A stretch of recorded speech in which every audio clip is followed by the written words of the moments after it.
Masih bersama karduk.com. Pada video kali ini kami akan menyampaikan kabar terbaru yang datang dari BKN untuk para tenaga honorer terkait dengan seleksi P3K tahun anggaran 2024, yaitu tinggal menghitung hari diangkat menjadi P3K. BKN umumkan kabar buruk untuk dua kategori tenaga honorer ini. Untuk mengetahui lebih detailnya silahkan simak video ini sampai selesai. Tapi sebelum kami lanjutkan, bagi rekan-rekan yang baru menemukan channel ini, tekan like dan subscribe-nya, dan juga tekan lonceng notifikasinya supaya nanti bisa mengetahui informasi terbaru terkait dengan seleksi P3K dan pengangkatan tenaga honorer menjadi ASN tahun anggaran 2024. Sekarang mari kita simak dan cermati penjelasan yang ada di video ini supaya nanti tidak gagal paham. Tinggal menghitung hari diangkat menjadi P3K.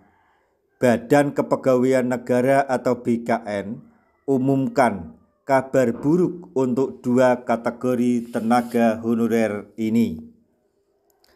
Seperti yang diketahui, tenaga honorer tinggal menghitung hari untuk diangkat menjadi P3K sesuai amanat Undang-Undang ASN 2023. Berdasarkan Undang-Undang ASN tahun 2023, pengangkatan P3K merupakan amanat yang wajib diselesaikan oleh pemerintah terkait dengan penataan tenaga honorer. Pemerintah sepakat bahwa penataan tenaga honorer akan segera diselesaikan melalui mekanisme seleksi P3K.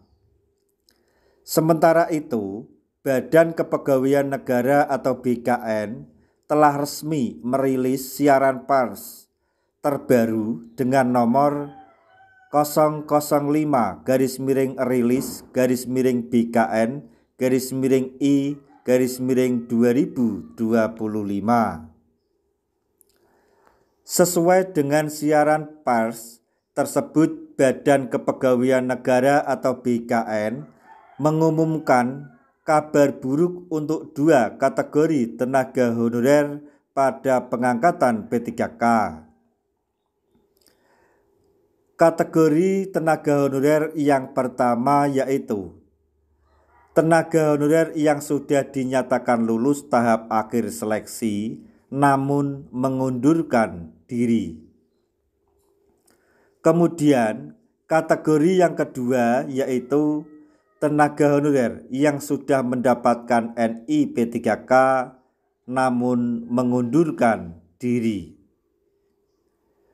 Berdasarkan peraturan Menpan RB nomor 6 tahun 2024, dua kategori tenaga honorer ini akan mendapatkan sanksi tegas, yaitu tidak boleh melamar pada penerimaan ASN selama 2 tahun berikutnya. Kendati demikian, sesuai dengan surat BKN nomor 1272-B/MP/SD/D/2025, sanksi tersebut dikecualikan bagi tenaga honorer dengan kriteria tertentu. Sanksi dikecualikan bagi tenaga honorer yang lulus tahap akhir seleksi di lokasi berbeda dengan lokasi yang dilamar sebagai hasil optimalisasi kebutuhan, tetapi mengundurkan diri sebelum ditetapkan NI P3K. Sedangkan tenaga honorer yang dioptimalisasi ke lokasi yang berbeda mengundurkan diri setelah ditetapkan NIP3K, maka tetap akan menerima sanksi sesuai peraturan Menpan RB nomor 6 tahun 2024.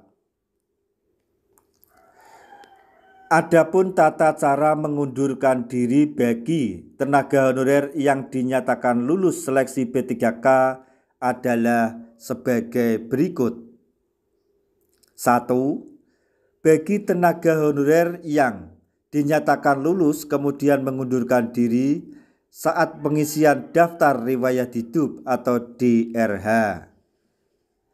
Kategori tenaga honorer ini wajib melakukan konfirmasi dengan klik pilihan mengundurkan diri pada aplikasi atau fitur pengisian DRH/SSCASN.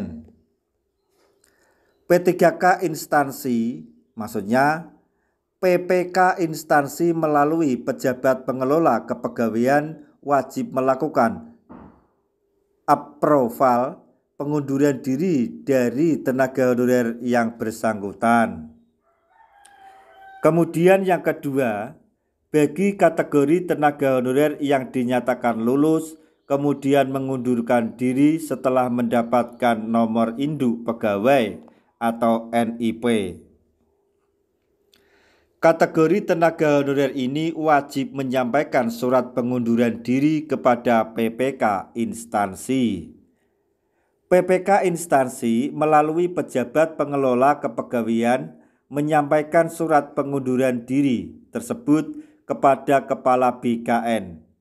Kemudian memberikan informasi ini kepada seluruh pihak terkait. Apabila proses pengunduran diri tidak dilakukan berdasarkan prosedur yang tidak ditetapkan, maka tenaga honorer tetap diangkat berstatus lulus. Hal tersebut membuat tenaga honorer akan tetap menerima sanksi, yaitu tidak dapat melakukan pendaftaran seleksi pengadaan ASN pada tahun atau 2 tahun selanjutnya. Demikian informasi mengenai Badan Kepegawaian Negara atau BKN telah mengumumkan kabar buruk untuk 2 kategori tenaga honorer tersebut. Semoga informasi ini dapat bermanfaat bagi rekan-rekan tenaga honorer semuanya. Di akhir video, kami mengucapkan banyak terima kasih. Wassalamualaikum warahmatullahi wabarakatuh.